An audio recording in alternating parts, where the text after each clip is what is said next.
¿Cómo te sentirías si de pronto un día al llegar a tu casa encontraras con que la cerradura de la puerta estaba forzada?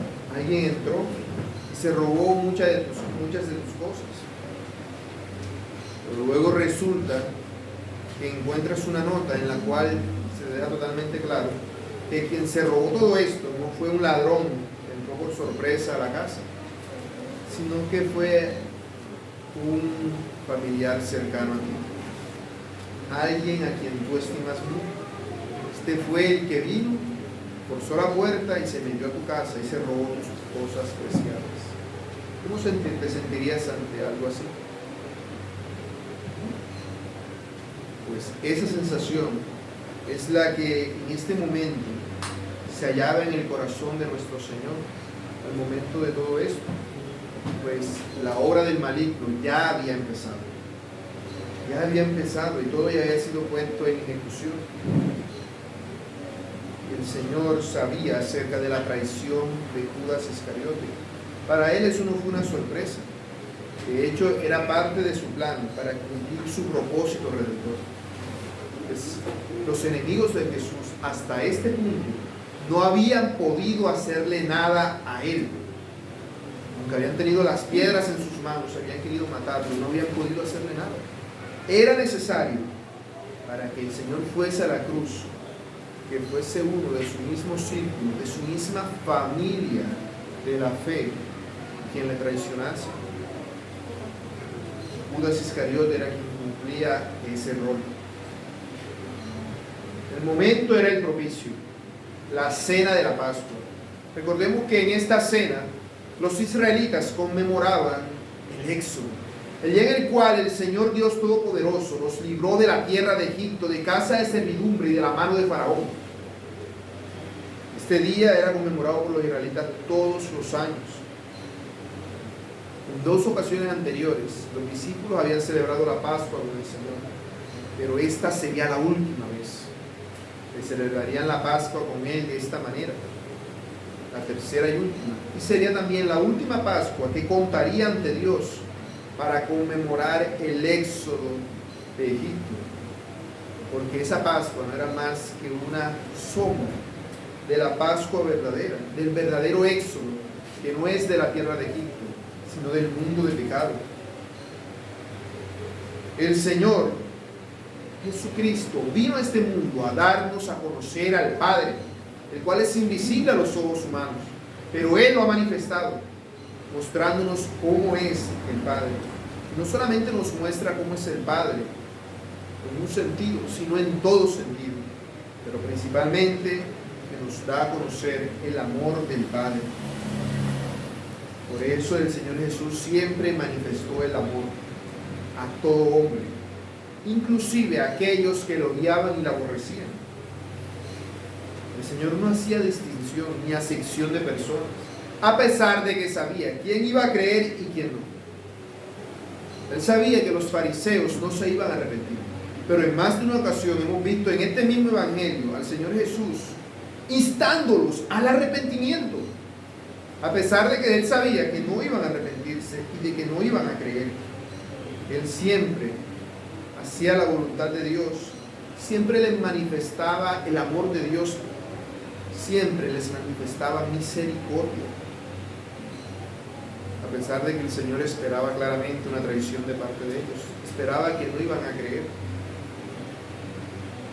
Bueno, en este sermón veremos cómo obra todo esto en el corazón del Señor.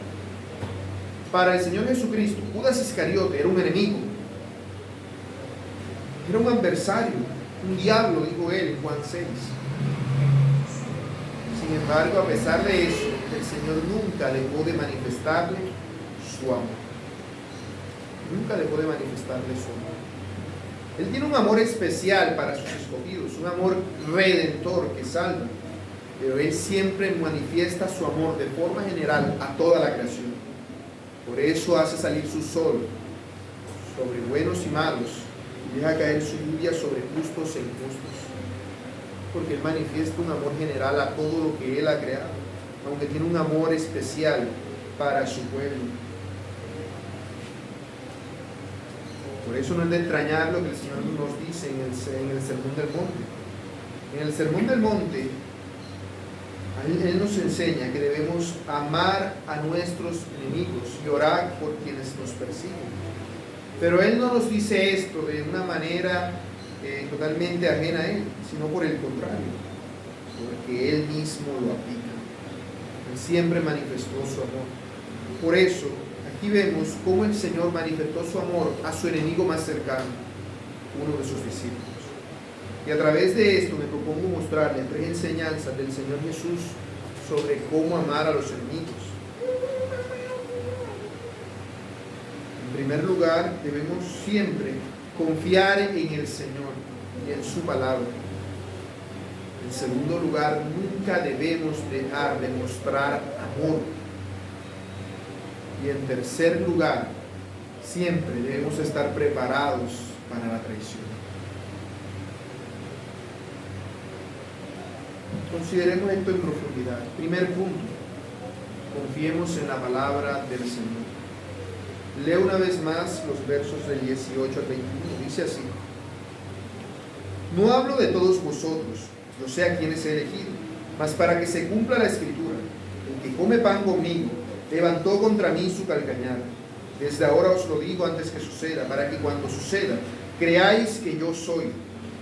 De cierto os digo, el que recibe al que yo enviare, me recibe a mí, y el que me recibe a mí, recibe al que me envió. Habiendo dicho esto, habiendo dicho Jesús esto, se conmovió en espíritu y declaró y dijo: de cierto os digo, que uno de vosotros me va a entregar.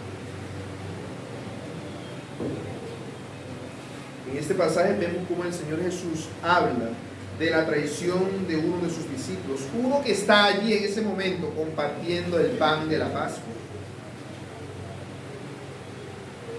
Y el Señor habla del cumplimiento de las Escrituras, dando a entender que la traición de Judas Iscariotes no es una sorpresa.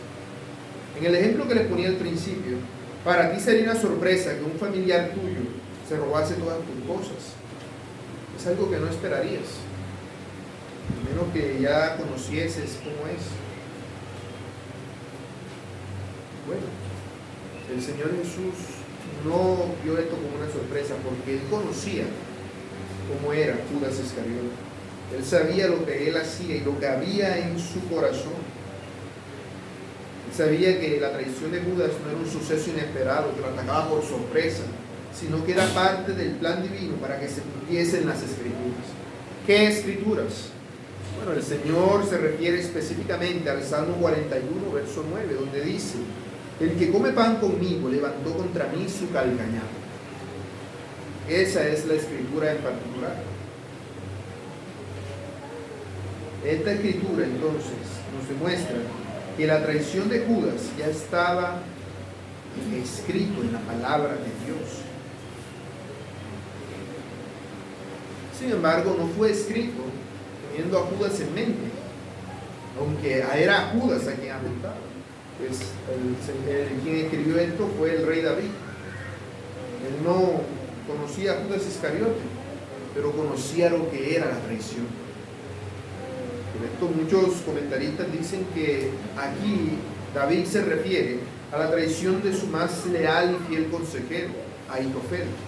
En 2 de Samuel, capítulo 15, verso 31, se nos dice que en una ocasión, cuando el hijo de David, Absalón, lo perseguía para matarlo, su más fiel consejero, más sabio en todo Israel, todo lo que Ahitofel aconsejaba se cumplía, lo traicionó y conspiró junto con Absalón en contra de David.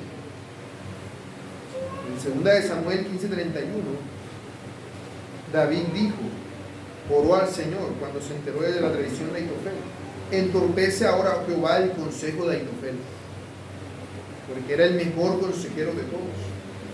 Y David se sentía muy triste, no solamente porque su hijo se había levantado contra él, sino porque inclusive su más fiel consejero lo había traicionado.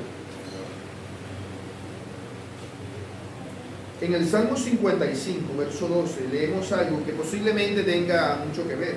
Pues dice: porque no me afrentó un enemigo, lo cual habría soportado, ni se alzó contra mí el que me aborrecía, porque me hubiera ocultado de él, sino tú, hombre, al parecer íntimo mío, mi guía y mi familiar, que juntos comunicábamos dulcemente los secretos y andábamos en amistad en la casa de Dios. Básicamente alguien, un hermano en Cristo.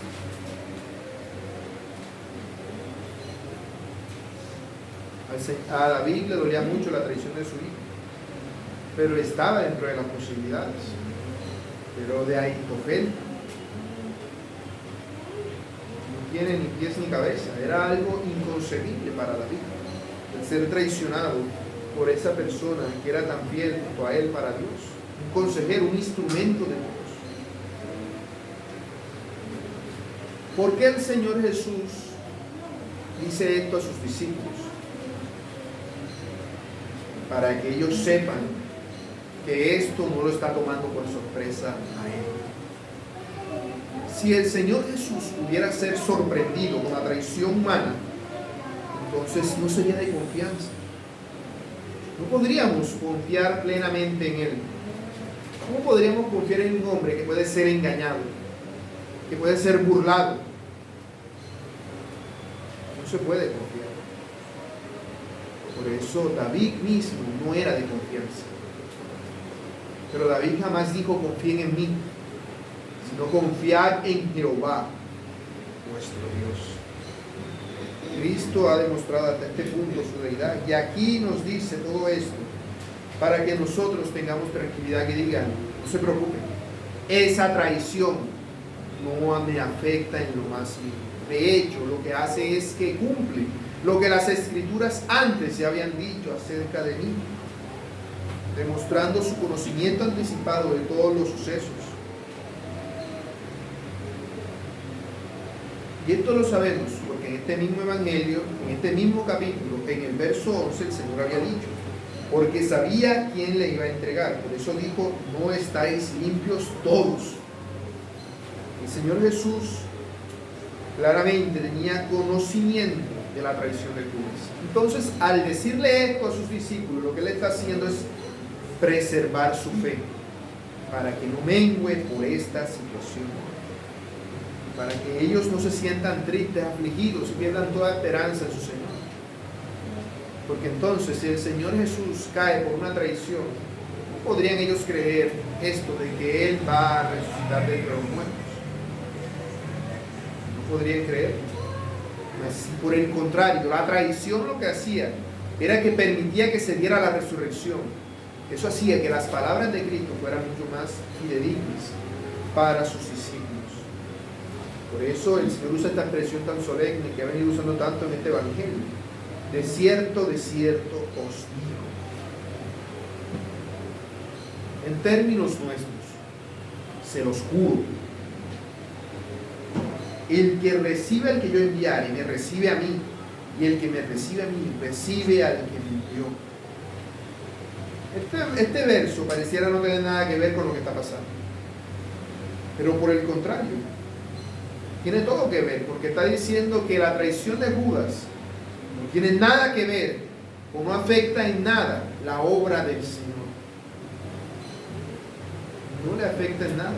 Los discípulos habían recibido a Cristo, y por haber recibido a Cristo habían recibido al Padre. Judas no lo había hecho, por eso jamás recibió al Padre. Lo que vemos es que recibió a Satanás. Al Padre nunca lo había recibido, porque nunca había recibido a Cristo. Esto es algo que, si somos conscientes de ello, debe abrirnos la mente, sobre todo a la hora de servir al Señor. Porque cuando tú haces algo para otra persona, es como si el Señor Jesús lo estuviera haciendo. Es como si el Padre mismo lo estuviera haciendo. Eso es lo que Él está diciendo. Porque ahora tú has recibido al Padre. El Padre vive en ti, no en Judas. Pero en los otros 11 discípulos sí habitaba el Padre, porque ellos habían recibido a Cristo. Por eso es que nosotros podemos afirmar que al momento de evangelizar, es como si Cristo mismo evangelizara. Es como si, y como cuando alguien te hace algo a ti, es como si se lo hicieran a Cristo mismo. Porque el Señor no nos liga a Él. Él está diciendo, Judas Iscariote no está ligado a mí. Por lo menos para que cuando recuerden esto, entiendan esto.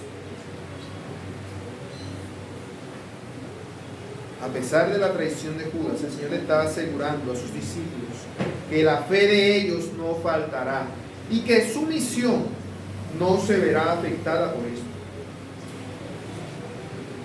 Pero el hecho de tener conocimiento de estos sucesos no significa que no duela. No significa que no haya dolor en el corazón. Una traición duele, la conozcas o no. Por eso se nos dice que el Señor Jesús se conmueve en espíritu. Esta conmoción en espíritu se refiere a una agitación muy intensa, un dolor muy grande en el corazón.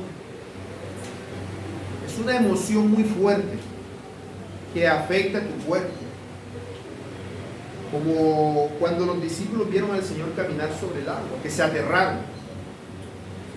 Como Zacarías, el padre de Juan el Bautista, cuando se le apareció el ángel. Como lo que sintieron los discípulos cuando vieron al Señor resucitado. Más específicamente en este evangelio, en Juan 11:33. Como cuando el Señor vio llorando a María. Dice que él se estremeció en espíritu y se conmovió por la muerte de su hermano Lázaro, por su incredulidad. Y al considerar su hora y que su hora había llegado, en Juan 12:27, cuando dice el Señor, ahora está turbada mi alma, ¿y qué diré? Padre, sálvame de esta hora, mas para esto he llegado a esta hora. Este tipo de turbación es lo que el Señor Jesús está sintiendo en este momento. Se halla muy afligido en su corazón. En primer lugar, porque Judas Iscariote no correspondió a todo el amor que el Señor le había estado manifestando. No correspondió. Le duele la traición de Judas. Le duele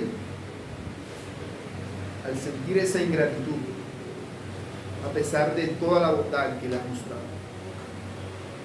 Y darse cuenta de cómo ahora este hombre es presa de Satanás.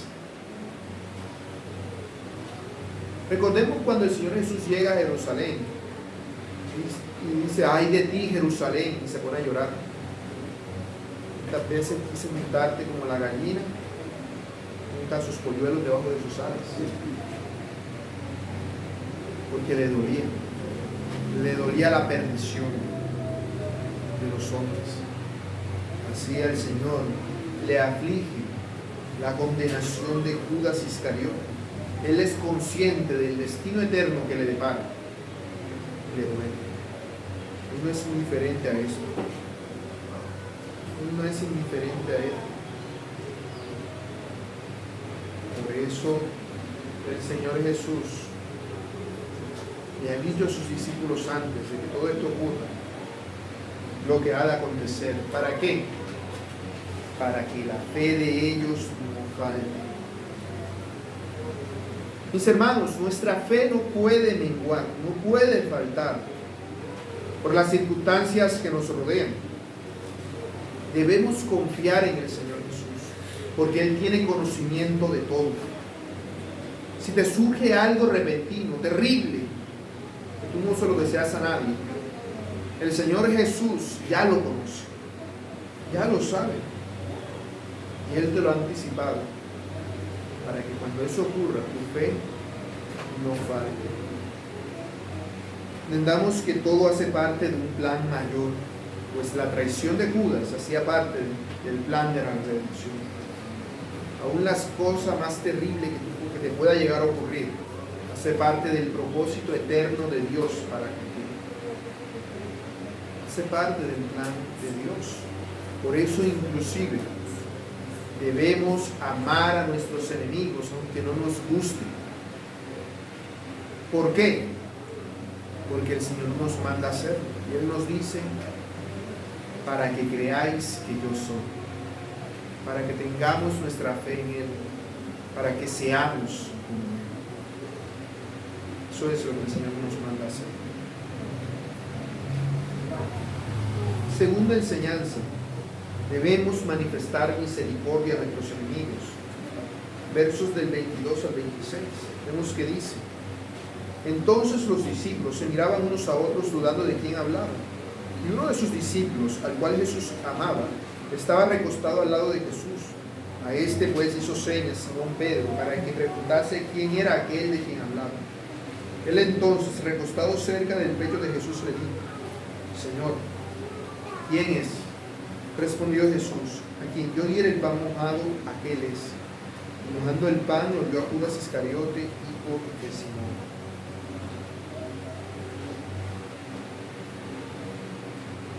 Ante esta afirmación del Señor Jesús de una inminente traición de uno de sus discípulos,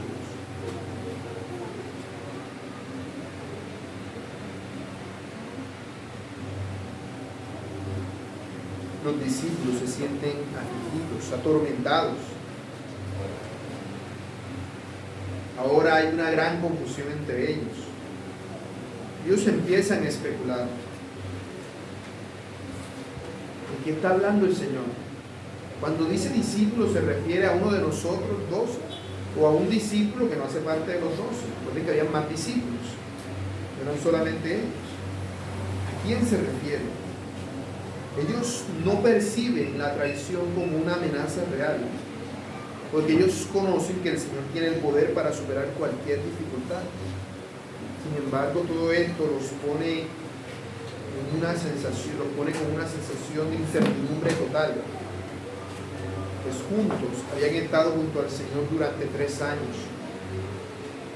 Así que para ellos era imposible identificar a un traidor en medio de ellos. No podían. Esto es debido a que Judas tenía un disfraz perfecto. Desde el punto de vista de ellos, Judas era como ellos. No había algo externamente mediante lo cual ellos pudieran identificar lo que Judas hacía. No había ninguna sospecha entre los otros discípulos. Ellos dijeran: ah, no, está hablando de Judas. No podían saber. Pedro dirá: ¿estará hablando de mí? Siempre soy el que está haciendo lo que no debo. Dirían Andrés, Felipe, Bartolomé. ¿Qué diría en este momento? ¿Seré yo? Marcos 14, 19.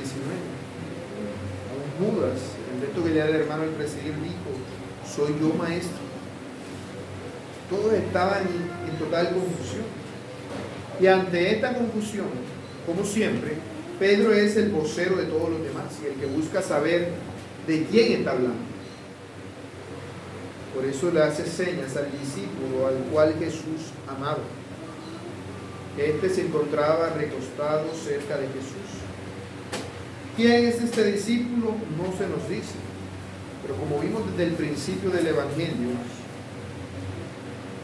este discípulo no es otro que el autor mismo del Evangelio, Juan, el discípulo.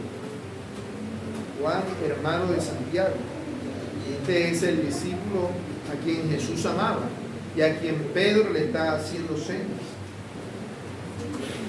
Esto contrasta mucho el amor del discípulo, porque si era el discípulo a quien Jesús amaba, era porque era el discípulo que más amaba a Jesús, con el odio de Judas Iscariote. Por eso Pedro le hace señas para que le pregunte a Jesús quién es el traidor. Y Juan tampoco sabe quién es. Por eso se acerca al Señor y le dice: Señor, ¿quién es? Por este evangelio podemos inferir que el Señor no lo dice abiertamente, porque Juan estaba junto al Señor Jesús. Dice: él entonces, recostado cerca del pecho, le dijo: Señor, ¿quién es? Es decir, totalmente cerca, entre Jesús y Juan. Y el Señor entonces, lo más lógico es suponer que le responde a Juan solamente: a quien yo diera el pan mojado, aquel es. El pan solía mojarse en una salsa especial que se hacía para la ocasión, la llamaban charosé. Era una mezcla de vinagre, agua, sal, higos y pasas. Allí se mojaba el pan, pues era pan sin levadura. No pensemos pan, que era el pan ese blanquito que uno está acostumbrado a comer. No pensar en un pan duro, bastante difícil de comer. Debía mojarse, sí o sí, para poder comerse. Que tú le dieras el pan a otra persona era un gesto de especial honor. Es decir, yo estoy aquí de sirviente mojándole el pan. Como si le diera la cuchara, si le diera la cuchara del plato y dijera, abre. Y que alguien te hiciera eso era porque le estimaba mucho. Bueno, eso es lo que el Señor Jesús va a hacer con Judas Iscariote. Le va a dar el bocado. Si entendemos esto como este evangelio lo está mostrando, los otros discípulos no escucharon esa parte de solamente Juan, de que era el que le iba a dar el pan, sino que ellos ya estaban preguntándose, ¿seré yo? ¿Seré yo? ¿Seré yo? Y ya estaban preguntándose eso. Cada uno de ellos estaba con la incertidumbre, ¿seré yo el traidor? Y Judas Iscariote, cuando él lo dice, el Señor le da el pan. Tú lo has dicho, dice en Mateo. Dejando el pan lo dio a Judas Iscariote, el hijo de Simón. El que el Señor Jesús haga esto con Judas no deja de ser una muestra de amor hacia Él, una invitación final al arrepentimiento. Le está dando el pan. Que tú vayas a traicionar a alguien, que ese alguien a quien vas a traicionar ya sepa de tu traición y te demuestre que sabe de tu traición y aún así no haga nada. Claro, porque si tú sabes que alguien te va a traicionar, tú no vas a esperar a que te traicione. El Señor Jesús le estaba dando a entender, yo sé lo que tú estás haciendo, a mí no me lo puedes ocultar, yo conozco tu corazón. El Señor le está dando la oportunidad de que se arrepienta, de que decida no traicionarle. Aunque nosotros sabemos que Judas aún así va a hacerlo. Esa siempre fue la actitud del Señor Jesús para con Judas Iscariote. En ningún momento le dio a él un trato diferente, como decir, no, bueno, esta es la oveja negra. A los demás les voy a multiplicar el pan, a este le voy a dar nada más las migajas. A los demás les voy a multiplicar el pescado, a este nada más le voy a dar las espinas. No. A lo largo de todo el ministerio nosotros no notamos que el Señor Jesús haga un tipo de distinción con Judas, de tal manera que Judas pueda sentirse victimizado. No, a mí me quiere menos, porque a los otros sí, a mí no. No. El Señor siempre se comportó con él como se comportaba con todos los discípulos. Por eso para ellos era imposible saber que era Judas. De hecho, Judas era alguien de confianza para el Señor desde el punto de vista de los discípulos y desde el punto de vista de ellos. Ellos confiaban en él porque él era el que les administraba el dinero. ¿Qué podían ellos pensar de Judas? Judas, si hay alguien que va a traicionar a Jesús, yo estoy seguro de que no es ni Juan ni es Judas. Para los discípulos, Juan era el discípulo amado y Judas era el administrador, el que maneja las finanzas del ministerio del Señor Jesús. Era el menos esperado por todos ellos para que lo traicionase.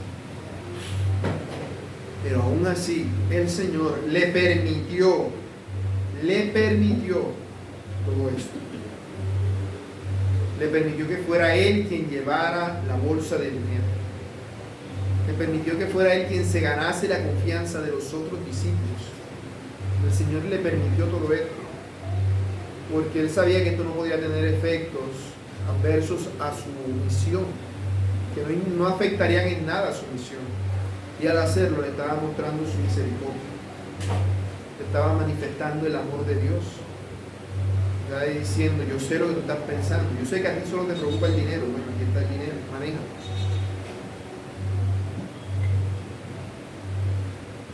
Así es mis hermanos, como nosotros debemos manifestar el amor de Dios a todo hombre. No podemos hacer acepción de personas. Inclusive la persona más impía o nuestro mayor enemigo debe ser objeto de nuestro amor.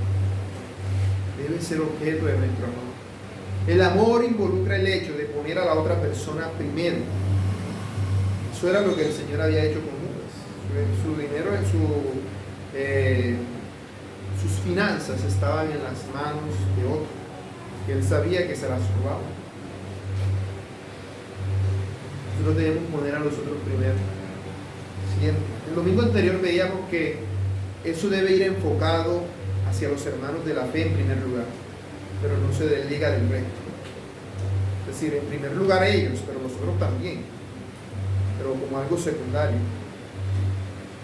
Bueno, a Judas Iscariote se le tenía en primer lugar como algo primario, porque era parte de los discípulos, era parte del grupo de los 12. Eso quiere decir que aún si nuestros enemigos son las personas más cercanas a nosotros, ¿cómo debe ser nuestra manifestación de amor a ellos? Mucho mayor. Al enemigo, que es alguien lejano, a quien tú has visto solamente una que otra vez, debes manifestarle amor. Pero a aquel a quien tienes allí siempre, debes mostrarle aún mucho más amor. Porque es lo que el Señor Jesús hacía. Él nunca hizo algo diferente. En su ministerio terrenal nunca dejó de mostrar amor. Nunca. A pesar de que tiene un amor redentor para sus escogidos, el amor general del Señor siempre fue igual para todos. Siempre. Nosotros estamos llamados entonces a que en nuestras vidas manifestemos siempre ese amor, independientemente si dudamos o si no recibimos nada a cambio, o si dudamos de la reciprocidad del otro. Eso no se limita solamente a los espíritus, sino a nuestros hermanos en la fe. Inclusive si no nos caen bien o si tenemos algún tipo de problema con otra persona, debemos ser siempre nosotros los que damos el primer paso, porque los otros son enemigos. ¿Tú qué puedes esperar de un enemigo? Que te haga mal. Si tú te entras en una disputa con alguien, ¿qué puedes esperar de la otra persona? Y más si la otra persona no es creyente, que te haga mal. ¿Qué debes hacer tú? El bien. Debes hacerle el bien. Y si es un creyente, mayor razón para hacerle el bien, porque si le haces ver que está errado. Le haces ver que está errado. Así es como manifestamos el amor de Dios. Siempre. Haciendo el bien a todos, incluso a nuestros enemigos. Tercera enseñanza. Espera la traición. Versos del 27 al 30. Y después del bocado, Satanás entró en él. Entonces Jesús le dijo: lo que vas a hacer, hazlo más pronto. Pero ninguno de los que estaban a la mesa entendió por qué le dijo esto. Porque algunos pensaban, puesto que Judas tenía la bolsa, que Jesús le decía: compra lo que necesitamos para la fiesta, o que diese algo a los pobres. Cuando él pues hubo tomado el bocado, luego salió y era ya de noche.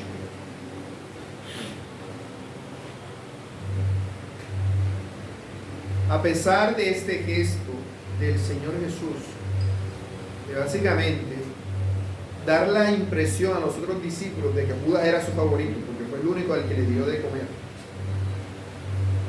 el corazón de Judas no se ablandó. Siguió totalmente obstinado en su pecado. Él ya se había endurecido contra el Señor Jesús. Y ahora el Señor mismo lo ha endurecido con este acto que ha hecho. Se le ha dado la última oportunidad de que se arrepienta. Y no la aceptó. Y esto es algo mucho mayor si consideramos todas las otras oportunidades que Judas ha tenido a lo largo de todos estos 3 años con el Señor de arrepentirse. Es como si fuera un último intento del Señor de reconciliar a Judas, como diciéndole: Judas, cuidado, tú no sabes lo que estás haciendo. Ay de ti, Judas, ¿por qué estás haciendo esto? Considéralo. Como si hasta este punto Judas pudiera elegir un camino diferente. Y al rechazar el bocado del Señor, al aceptar el bocado del Señor, seguir como si nada, de la misma manera que aceptó que el Señor le lavara los pies y siguiera como si nada, se endureció por completo. Y dice: Satanás entró en él. Es decir, que el diablo tomó control directo de todas las acciones de Judas. Esto no quiere decir que Judas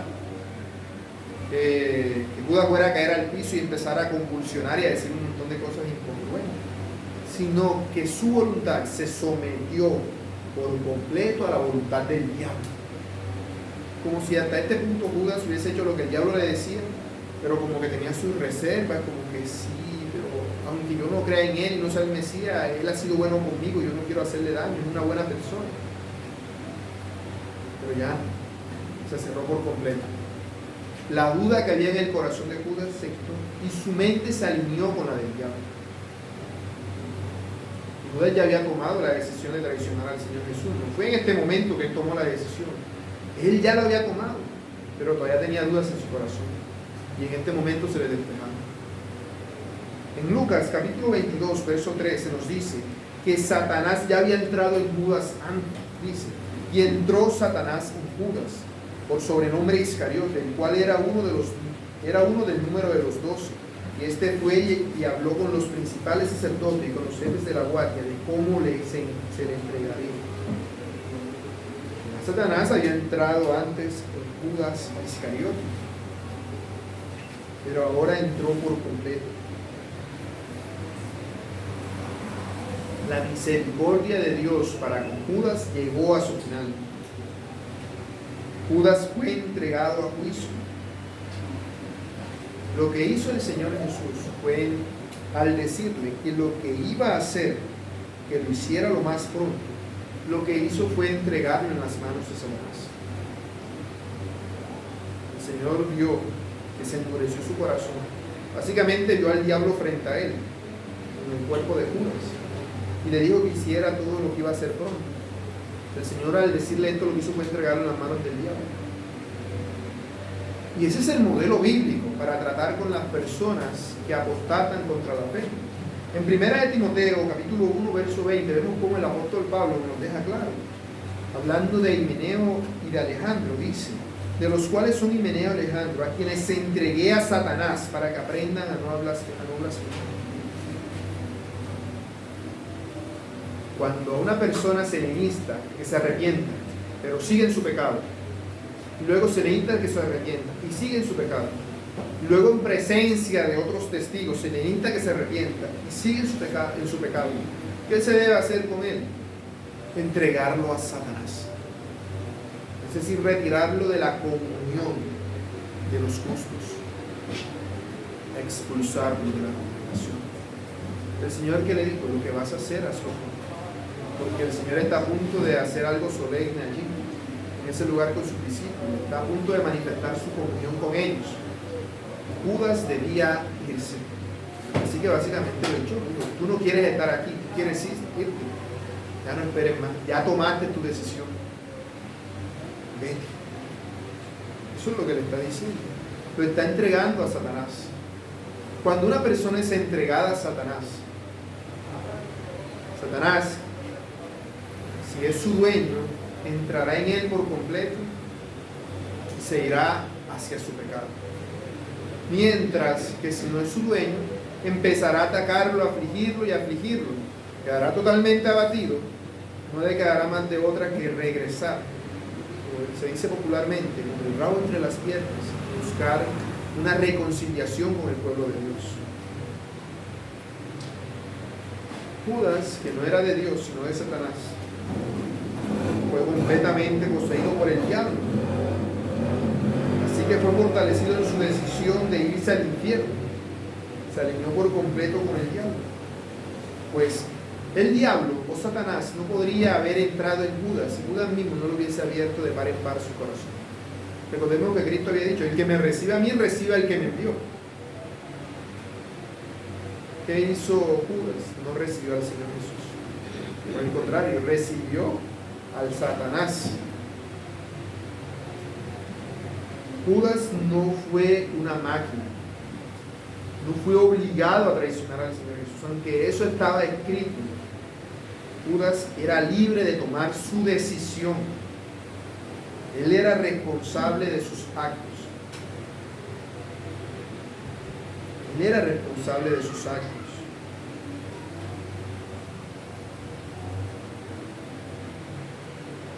Cuando el Señor Jesús llamó a Judas para que le siguiese, el Señor fue el que lo llamó, pero Judas decidió seguirlo. Es decir, él respondió al llamado voluntariamente. De igual manera, ahora Judas traiciona al Señor. Eso estaba determinado, pero Judas voluntariamente cumple ese rol. Hay un papel en la obra, el traidor. ¿Quién va a asumir ese rol? Judas dijo: yo. Y la presencia de Satanás en todo esto nos da a entender de que esto no era un plan secreto entre Judas y Jesús, como dicen unos evangelios gnósticos y mucha gente por ahí, que Judas era el discípulo amado y lo que iba a hacer era el mayor sacrificio, quedar para siempre como un traidor, y entonces iba a hacer el papel de malo. Judas era del diablo, siempre fue del diablo, y aquí el diablo lo poseyó por completo. Él eligió voluntariamente seguir el rumbo que le estaba trazando. Él tomó la decisión. Judas tuvo muchas ocasiones para arrepentirse. Cuando escuchó todas las enseñanzas del Señor Jesús, ¿acaso no lo consideró que podían ser para él? Considera, tú que estás expuesto a las enseñanzas del Señor Jesús. Judas escuchó las parábolas, incluyendo la parábola del mayordomo infiel. Escuchó la parábola de la invitación a la boda, como no tienen la vestimenta apropiada y es echado fuera.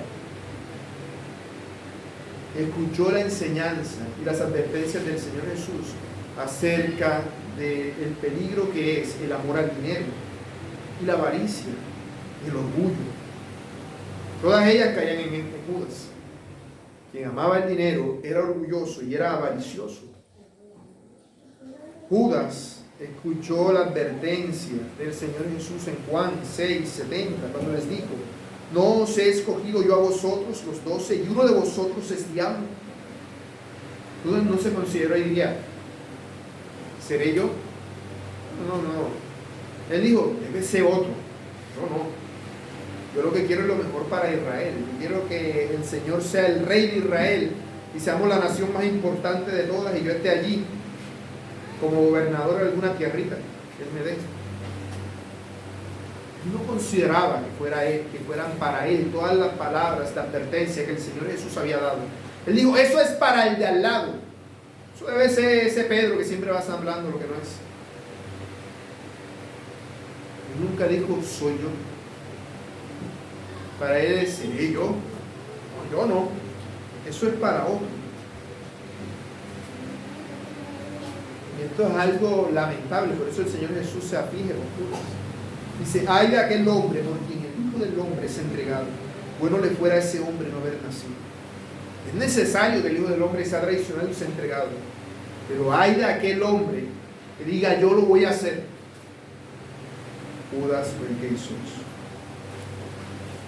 El Señor Jesús no usó su autoridad para decirle: Judas, te quedas aquí quietecito, no vayas a entregar. Yo no voy a permitir que... Él lo entregó a Satanás. Lo que vas a hacer, hazlo lo más pronto. Esas palabras obviamente no son una aprobación de lo que Él está haciendo, sino un permiso. Como diciendo: todo este tiempo te has mantenido en mi círculo porque yo no te he permitido que te vayas. Te haré libre. Ves y haz lo que tu Señor el diablo te manda.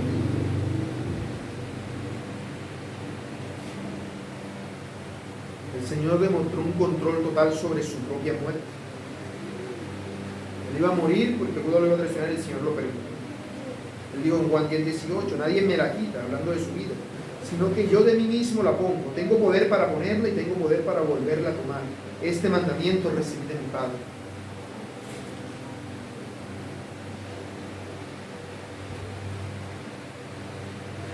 Por el contexto del pasaje, los otros evangelios no es tan claro porque no dan estos detalles así, sino que debemos entrecruzar unos versículos con aquellos, que nos tomara los versículos de aquí y los metiera en Mateo y en Lucas, para encajar el momento en el que está pasando. Solamente Juan entendió que Judas era el rey. Los otros no entendieron. Los otros no entendieron. E inclusive pueda que Juan tampoco entendiera. Pero a él fue que le fue dicho directamente.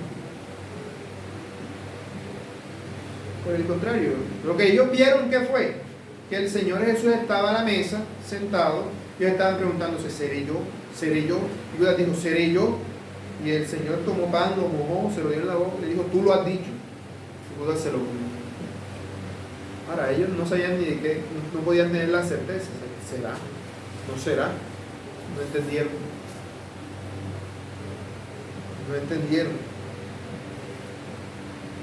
No entendieron la señal. Y es que esa era la idea. En ese momento, si hubiesen entendido, los otros discípulos no hubiesen permitido que Judas hiciera lo que tenía pensado hacer. Y eso hubiese frustrado el plan de la salvación. Hubiese frustrado el plan redentor de Dios. Judas debía entregar a Cristo. Los discípulos no debían interferir. Sin embargo, todo esto era dicho para que cuando hubiese pasado, ellos lo recordaran y dijeran, el Señor siempre estuvo en control. ¿Qué dijeron ellos? No, como Judas es el tesorero, debe ser que el Señor estaba hablando con él y le dijo que comprara algo que se necesita para la fiesta. Se acabó el pan, el vino, lo que estamos usando, o que le diera algún tipo de ayuda económica a alguien. Para todos los demás discípulos, Judas era una persona irreprensible. Hasta ese momento a ninguno se le había ocurrido sospechar de la traición de Dios. Si no hubiesen conectado a la cuerda, Judas diciendo, seré yo, y el Señor diciéndole, tú lo has dicho. Así Judas abandonó ese aposento alto en el que se encontraba y fue rápidamente a hacer lo que el diablo le mandaba. Fue al Sanedrín sin alboroto público para decirle cómo arrestar al Señor Jesús en secreto. ¿Dónde podían encontrarlo ahora que no habían multitudes junto a él? Y Juan nos dice, y era ya de noche. Este es un detalle temporal que nos da a entender que a Juan no se le olvidó ese suceso. Era ya de noche, en la oscuridad. La oscuridad era el momento propicio, las tinieblas era la hora propicia para la traición, para el engaño, para la mentira. Y eso era lo que había en el corazón de Judas, puras tinieblas. El Señor Jesús simplemente se quedó quieto y esperó que Judas hiciera todo lo que había pensado hacer. La próxima vez que se vuelva a mencionar a Judas será junto a todos aquellos que vienen a arrestar al Señor Jesús, cuando consume su traición. Así que el Señor Jesús no impidió la libre decisión de Judas. Él solamente se quedó esperando su traición. Esa espera del Señor no es una espera pasiva, sino que es una aceptación de la voluntad divina, diciendo, si el Señor quiere que yo sufra, sufriré. No que esa sea la voluntad para todos, que va a ser en algunos otros momentos, pero debemos aceptar la voluntad de Dios. No siempre vamos a entender los caminos de Dios. Para nosotros la vida es como andar de noche en un mundo sin focos y sin velas, puras tinieblas. No sabemos a dónde vamos, no sabemos cuándo vamos a morir, no sabemos si vamos a tener hijos, si no los vamos a tener, si nos vamos a casar o no. Ignoramos el futuro, está en total tinieblas para nosotros. Podemos pensar, me voy a morir a los 100 años, de pronto puede que no lleguemos ni a mañana. Ignoramos todas esas cosas. ¿Qué debemos hacer en esta oscuridad en la que andamos, en este mundo de tinieblas? Usar la lámpara que es su palabra, guiarnos por ella. Y si la lámpara nos lleva por un camino de espinas, por ahí debemos transitar. Debemos, si vemos la traición, aceptarla, no entonces renegar de ella. Si vemos el dolor en el camino que el Señor nos ha dado, debemos caminar por Él, porque esa es la voluntad de Dios para con nosotros. Aplicaciones. Debemos considerarnos a nosotros mismos como si estuviéramos en la posición de Judas Iscariote. Nunca digamos, esto es para el otro. Nunca consideres, la advertencia que se está dando es para el otro. Y como los discípulos, seré yo. Será de mí de quien estarán hablando. No se hable de falsa doctrina. No porque seas un falso creyente, sino para que escudriñes tu propio corazón. No venga y sea que nos pase como a Judas, que pensamos, yo amo al Señor, pero en realidad lo que amamos es lo que el Señor nos puede dar. ¿Qué era lo que Judas quería? Dinero. Por eso endureció su corazón contra el Señor. El Señor nunca dejó de manifestarle su amor. Nunca dudes de todas las veces en las cuales el Señor te ha manifestado su amor a ti. Te ha hablado y te ha dicho que consideres tu situación con Él. Porque aun si eres un verdadero creyente, el Señor no te está guiando como si fueras una máquina. Si fuera así, no pecarías nunca. Si no tuvieras ningún tipo de voluntad o de albedrío, no podrías pecar, porque no es la voluntad de Dios que tú peques. No eres una máquina. Eres libre de tomar todas las decisiones. El Señor ha asegurado que te ha de guardar. Tú eres libre. Tú eres libre en todas las decisiones que tomes. Si no eres de Cristo, esas decisiones lamentablemente no van a llevarte a nada bueno. Si eres de Cristo, a pesar de todas las veces que tomes el camino equivocado, el Señor siempre te va a ir a buscar como si fuera su oveja que se le perdió.